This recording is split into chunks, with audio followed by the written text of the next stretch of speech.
हम class 8 math exercise 2.3 का question number 4 solve करेंगे। तो क्वेश्चन नंबर 4 को रीड करते हैं कि ये क्या है। Find the indicated term of geometric sequence. हमारे पास जो टर्म दी गई हैं, इसमें हमारे पास जो इंडिकेटेड टर्म है यानी जो टर्म हमें बताई गई है उसको हमने फाइंड करना है। तो यहाँ पर हमने फर्स्ट पार्ट में A4 को फाइंड करना है, तो चलिए इसको फाइंड करते हैं। Question number 4. Find the indicated term of geometric sequence. Part number 1. A1 equal to 20, R equal to 10, A4 और A4 को हमने फाइंड करना है। तो जनरल टर्म फाइंड करने का जो फॉर्मूला था हम उसी को यूज़ करते हुए A4 को फाइंड करेंगे। A4 का क्या मतलब है, A के साथ जो वैल्यू लिखी होती है ना, ये N होता है। इसका क्या मतलब है कि हमने n फाइंड करना है, n की जगह 4 लिखना है। A4 को फाइंड करना है ना, तो हम n की जगह 4 को लिखेंगे। तो फॉर्मूला क्या है हमारे पास, an equal A1 R n minus 1। तो जहाँ n लिखा होगा वहाँ हम क्या लिखेंगे, 4, क्योंकि हमने A4 को फाइंड करना है। A4 इक्वल A1 क्या है हमारे पास 20, जो कि क्वेश्चन में दिया गया है 20। R क्या है 10, n क्या है 4 माइनस 1। 20 10, 4 में से 1 को निकालेंगे तो क्या आएगा 3। तो 10 की पावर 3 क्या होता है, हम किसी भी वैल्यू का क्यूब कैसे लेते हैं कि उसको 3 दफ़ा मल्टीप्लाई करेंगे। 10 को 10 से ही मल्टीप्लाई करेंगे 3 दफ़ा, 10 मल्टीप्लाई 10 और फिर 10 मल्टीप्लाई 10। तो ज़ीरो वाले नंबर्स को मल्टीप्लाई करने का एक ट्रिक होता है कि जो जितनी उसकी पावर होती है ना, हम उतने ज़ीरो लगा देते हैं। तो इसकी पावर क्या है 3, तो हम नीचे 3 ज़ीरो लगा देंगे, तो ये क्या बन जाएगा 1000। 1 के साथ 3 ज़ीरो लगा देंगे तो ये क्या बन जाएगा 1000। आप अगर दूसरी तरह मल्टीप्लाई करना चाहें तो उस तरह भी कर सकते हैं, 10 मल्टीप्लाई करके। और अगर ट्रिक के ज़रिए सॉल्व करना चाहें तो ये बहुत ही आसान ट्रिक है ज़ीरो को मल्टीप्लाई करने के लिए। अब ये भी ज़ीरो है ना, तो इसको कैसे मल्टीप्लाई करेंगे, 2 1 ज़ा 2 और ये जो ज़ीरो है उसको इनमें ऐड कर देंगे, तो क्या बन जाएगा 3 ज़ीरो है ना, एक ज़ीरो ये हो गया, तो क्या हो गए 4 ज़ीरो। तो 20 को जब हमने 1000 से मल्टीप्लाई किया तो क्या आ गया 20,000। तो A4 हमारे पास क्या आ गया 20,000। तो ये हमारे पास पार्ट नंबर 1 का आंसर है। पार्ट नंबर 2 को सॉल्व करते हैं। इसमें हमने क्या फाइंड करना है A7, इसे भी जनरल टर्म वाले फॉर्मूले से फाइंड करेंगे। AN equal A1 R n minus 1। तो n की जगह हम क्या लिखेंगे 7। A7 इक्वल A1 क्या है 3 और R क्या है 3, R भी 3 है और A1 भी 3 है। n की जगह क्या लिखेंगे 7 माइनस 1, 3 एज इट इज़। 3 की पावर क्या हो गई, 7 में से 1 निकालेंगे तो क्या आएगा 6। 3 को जब 6 टाइम मल्टीप्लाई करेंगे तो क्या आएगा, 3 को हमने 6 टाइम मल्टीप्लाई करना है, तो कैसे करेंगे 3 मल्टीप्लाई 3, फिर मल्टीप्लाई 3 मल्टीप्लाई 3 मल्टीप्लाई 3 और फिर मल्टीप्लाई 3। हमने इसको 6 टाइम मल्टीप्लाई करना था, 1 2 3 4 5 6। तो हमने 3 को 6 टाइम मल्टीप्लाई कर लिया, तो क्या आया 729। जब हमने 3 को 6 टाइम मल्टीप्लाई किया तो क्या आया 729। अब हमने क्या करना है 729 को 3 से मल्टीप्लाई करना है। तो 729 को जब 3 से मल्टीप्लाई करेंगे तो क्या आएगा 2187। A7 equal 2187। तो ये इसके पार्ट नंबर 2 का आंसर है। पार्ट नंबर 3 को सॉल्व करते हैं। इसे भी हम जनरल टर्म के फॉर्मूले से सॉल्व करेंगे और A5 को फाइंड करेंगे। AN equal A1 R n minus 1। तो n की जगह हम क्या लिखेंगे 5, क्योंकि हमने a5 को फाइंड करना है, तो n की जगह हम 5 लिखेंगे। a5 इक्वल a1 क्या है 512, 512। r क्या है 1/2। n की जगह क्या लिखेंगे 5, 5 माइनस 1। a5 equal 512 1/2। 5 में से जब 1 को निकाला तो क्या आया 4, और 1/2 को जब 4 टाइम करेंगे तो क्या आएगा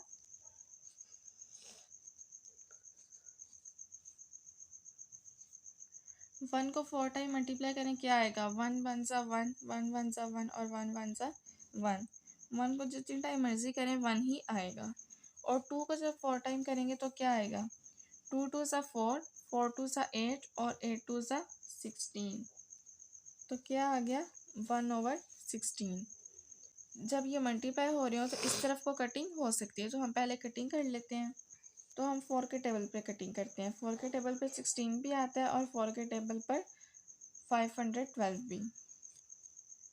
4 4 सा 16, 4 1 सा 4, इधर 4 1 सा 4 हमने कर लिया, एक बच गया 5 में से, उसको हमने यहाँ कैरी दे दिया, तो ये क्या बन गया 11।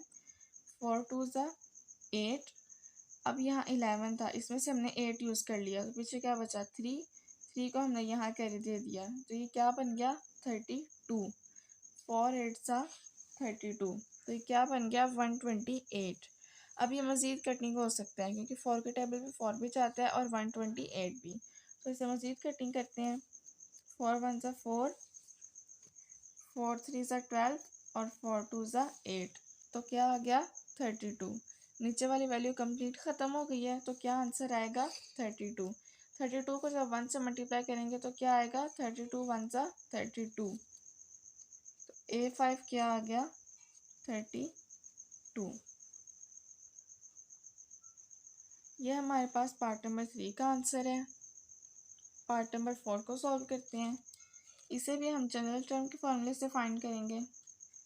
a1 an equal a1 r n minus 1। n की जगह हम क्या लिखेंगे 10, क्योंकि हमने a10 को फाइंड करना है। a10 इक्वल a1 क्या है 7, r क्या है 2, n की जगह क्या लिखेंगे 10 माइनस 1। 10 में से जब 1 निकालेंगे तो क्या आएगा 9। 2 को जब 9 टाइम करेंगे तो क्या आएगा 2 को हमने 9 टाइम मल्टीप्लाई करना है। 2 मल्टीप्लाई 2 मल्टीप्लाई 2, तो 2 को हमने जब 9 टाइम मल्टीप्लाई किया तो क्या आ गया 512। तो यहाँ पर क्या आएगा 512। 512 को जब हम 7 से मल्टीप्लाई करेंगे तो क्या आएगा 3584। तो a10 क्या आ गया 3584। तो ये हमारे पास पार्ट नंबर 4 का आंसर है और क्वेश्चन नंबर 4 भी कंप्लीट हो गया। इससे पहले हम क्वेश्चन नंबर 5 को सॉल्व करें, आप जल्दी से वीडियो को लाइक कर लें और चैनल को सब्सक्राइब कर लें। क्वेश्चन नंबर 5 को रीड करते हैं। क्वेश्चन नंबर 5 क्या है, a writer wrote 120 words on the first day. Writer कहते हैं लिखने वाले को। एक शख्स 120 लफ्ज़ एक दिन में लिखता है। पहले दिन कितने लफ्ज़ लिखते हैं 120। 240 words on the second day, दूसरे दिन 240 लफ्ज़ लिखता है। And 480 words on the third day, और तीसरे दिन 480 लफ्ज़ लिखता है।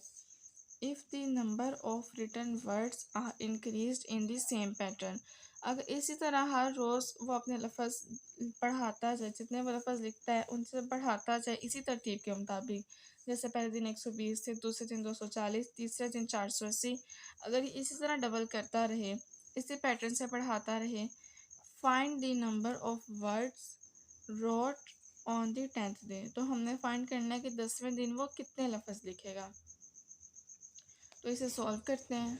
Question number 5 solution. तो हमारे पास सीक्वेंस क्या था, दिस सीक्वेंस इज, सीक्वेंस क्या था, पहले दिन 120, दूसरे दिन 240 और तीसरे दिन 480, और इसी तरह ये सीक्वेंस चलता जाएगा।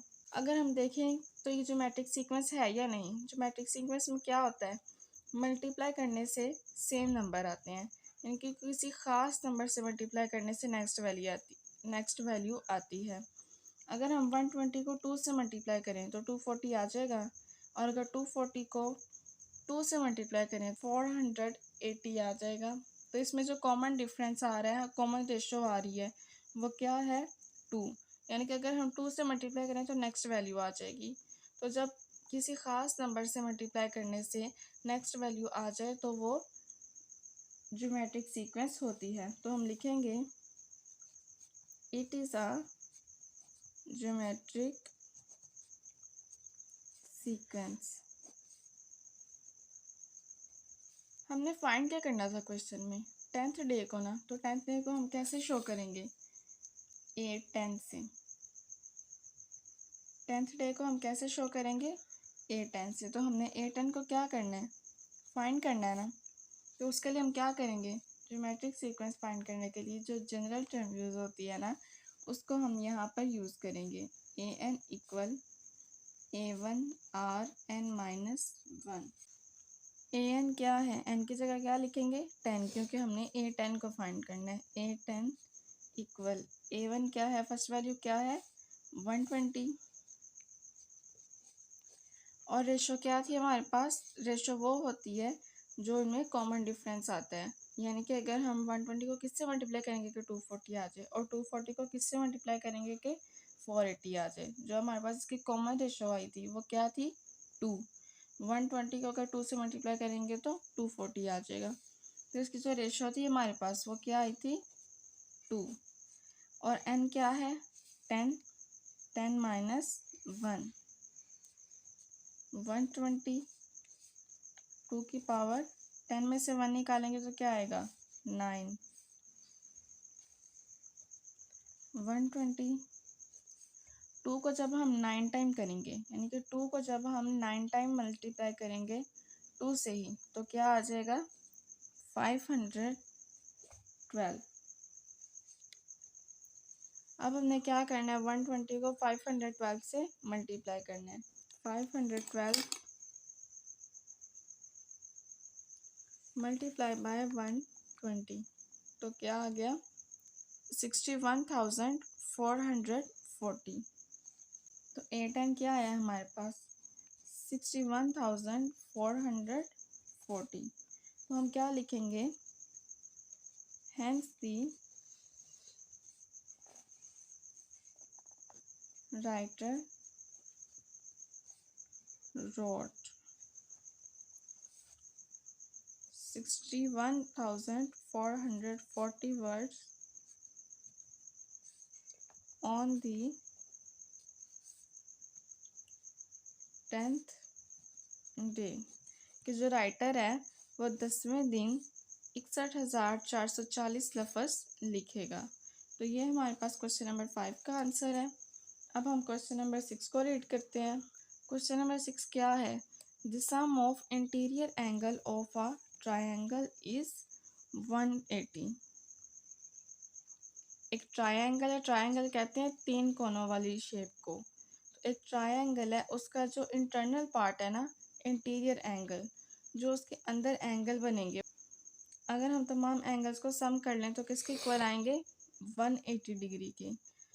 If a quadrilateral is 360। Quadrilateral कहते हैं 4 कोनों वाली शेप को।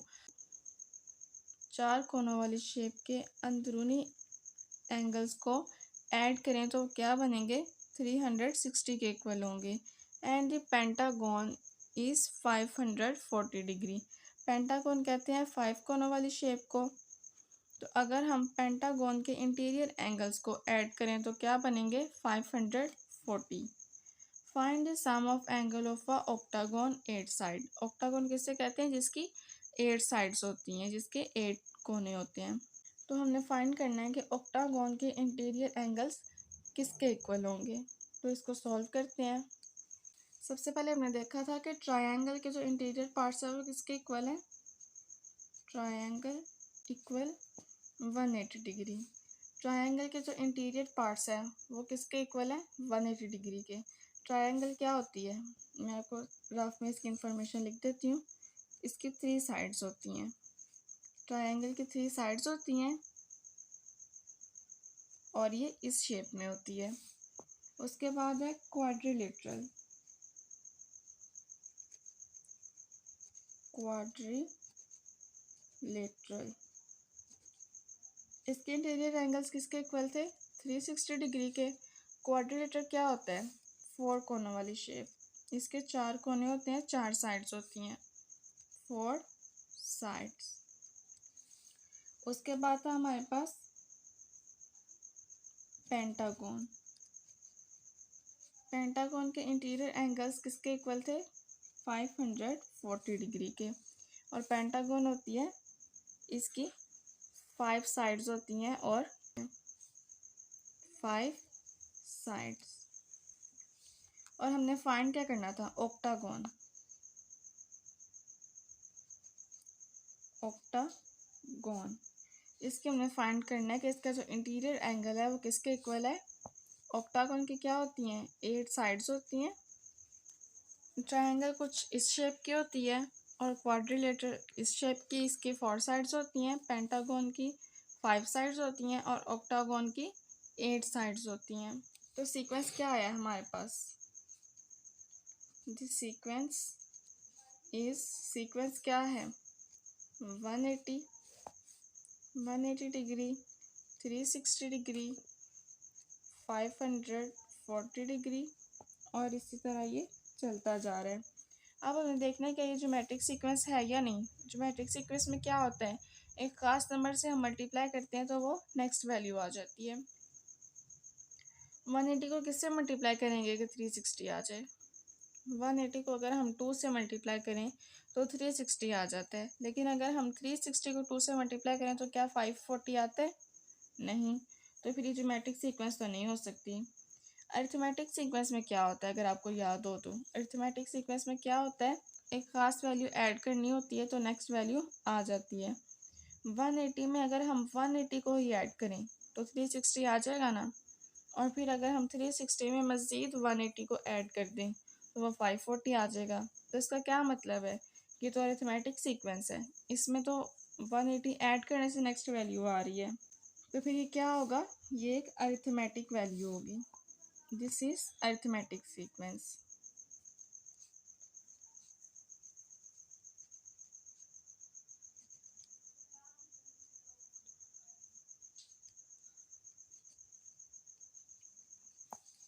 इसमें A1 क्या होगा, A1 equal to 180। First value इसमें जो A है हमारे पास वो क्या है, 180। डिफरेंस क्या है, डिफरेंस पता है कैसे फाइंड करते हैं, सेकंड में से 1 को फर्स्ट वैल्यू को माइनस करते हैं। 360 माइनस 180, सेकंड वैल्यू में से जब हमने फर्स्ट वैल्यू को माइनस किया तो क्या आ गया, 180 डिग्री। ए हमारे पास है 180 और डी भी हमारे पास है 180। अब हमने फाइंड कौन सी वैल्यू करनी है, क्या हमने A8 को फाइंड करना है। ऑक्टागन तो 8 को शो करता है ना कि इसकी 8 साइड्स हैं। लेकिन अगर आप देखें तो ये ट्रायंगल की कितनी साइड्स हैं, 3 के बाद 4 आ रहा है, 5 आ रहा है, लेकिन 3 के पिछले नंबर्स कहाँ गए। 3 से पहले 2 भी आता है और 1 भी आता है, वो 2 नंबर्स कहाँ हैं, उनकी साइड्स भी तो लिखनी चाहिए थी ना, लेकिन वो तो है ही नहीं। तो फिर हम क्या करेंगे, हमने इसकी 8 नहीं फाइंड करनी, इसकी हमने 6 फाइंड करनी है। क्यों, क्योंकि यहाँ पे जो पहली 2 है ना वो हम इस 8 में से माइनस कर देंगे। पहली 2 नहीं ना लिखी हुई यहाँ पर, तो हम क्या करेंगे, हम 8 में से उन दोनों को माइनस कर देंगे तो हमारे पास क्या आ जाएगा। जब हम 8 में से 2 को माइनस कर देंगे तो क्या आ जाएगा, 6। तो हमने क्या फाइंड करना है, A6। तो A6 को हम कैसे फाइंड करेंगे, इस फॉर्मूले के according AN equal A plus N minus 1 D। ये हमारे पास अरिथमेटिक सीक्वेंस का फॉर्मूला है। क्योंकि हमारे पास ये अरिथमेटिक सीक्वेंस है इसलिए हम अरिथमेटिक सीक्वेंस के जनरल फॉर्म को यूज़ करेंगे। तो हमने A6 फाइंड करना है ना, तो n की जगह क्या आएगा 6, A6 A क्या है 180 प्लस n क्या है 6 माइनस 1 और d क्या है 180। तो इसको सॉल्व कर लेते हैं।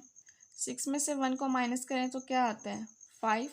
5 को जब 180 से मल्टीप्लाई करेंगे तो क्या आएगा 5 मल्टीप्लाई बाय 180 इक्वल 900। तो क्या आया 900। 900 में जब 180 को ऐड करेंगे तो क्या आएगा 900 प्लस 180। तो 900 में जब हम 180 को ऐड करेंगे तो क्या आएगा 1080। A6 किसके इक्वल आ गया 1080। तो हमारे पास जो ऑक्टागोन का इंटीरियर एंगल क्या होगा 1080। तो ये हमारे पास क्वेश्चन नंबर 6 का आंसर है। अब हम क्वेश्चन नंबर 7 को रीड करते हैं। Question number 7, Abdullah's exercise trainer suggested jogging for 10 minutes each day for the first week। Abdullah को जो एक्सरसाइज की ट्रेनिंग देता है उसने अब्दुल्ला से कहा है कि वो हर रोज़ 10 मिनट तक जॉगिंग करे। पहले हफ्ते में हर रोज़ वो 10 मिनट तक जॉगिंग करे। तो जॉगिंग का मतलब क्या होता है तेज़ तेज़ चलना।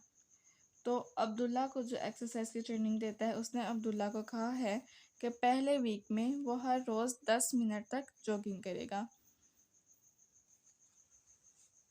After each week he suggested to increase that time by 5 minutes per day. At 6th week, how many minutes will be jog? हर हफ्ते में वो 5 मिनट बढ़ाएगा। पहले हफ्ते में अगर वो 10 मिनट जॉगिंग करेगा ना तो अगले हफ्ते में वो 15 मिनट करेगा। यानी कि हर हफ्ते में वो 5 मिनट का मज़ीद इजाफा करेगा। तो जब छठे हफ्ते पर पहुंचेगा तो तब वो कितने मिनट तक जॉगिंग करेगा। तो ये हमने फाइंड करना है। सोल्यूशन नंबर 7, क्वेश्चन नंबर 7 को सॉल्व करते हैं। पहले वीक में जो जॉगिंग का टाइम था वो कितना था 10 मिनट। नेक्स्ट वीक में इसमें 5 को ऐड करेंगे तो क्या हो जाएगा 15। और फिर जब मज़ीद इसमें 5 ऐड करेंगे तो क्या हो जाएगा 20। यानी कि हर वीक हम इसमें 5 ऐड करते रहेंगे। पहले वीक में 10 मिनट जॉगिंग करेगा, दूसरे वीक में 15 मिनट और तीसरे वीक में 20 मिनट। इसी तरह इसमें ऐड करते जाएंगे। तो हमारे पास ये एक सीक्वेंस है। दिस सीक्वेंस क्या बन रहा है 10, 15, 20। यानी कि हर दफ़ा 5 इसमें ऐड करेंगे। तो ऐड करने वाला तो आपको पता है क्या होता है अरिथमेटिक सीक्वेंस। ये ज्योमेट्रिक सीक्वेंस तो नहीं हो सकता क्योंकि वो मल्टीप्लाई करने से होता है, जबकि ये तो ऐड करने से सीक्वेंस बन रहा है। तो ये क्या होगा अरिथमेटिक सीक्वेंस। तो हम लिख लेंगे दिस इज अरिथमेटिक सीक्वेंस। ये क्या है ये एक अरिथमेटिक सीक्वेंस है। हमने इस सीक्वेंस को फॉलो करते हुए ये फाइंड करना है कि 6th वीक में वो कितनी जॉगिंग करेगा। तो वो हम कैसे फाइंड कर सकते हैं, हमने A6 को फाइंड करना है यानी कि 6th वीक में वो कितनी जॉगिंग करेगा। तो इसके लिए हम क्या करेंगे अरिथमेटिक सीक्वेंस का जनरल फार्मूला यूज़ करेंगे जो कि क्या है AN equal A plus N-1 और D।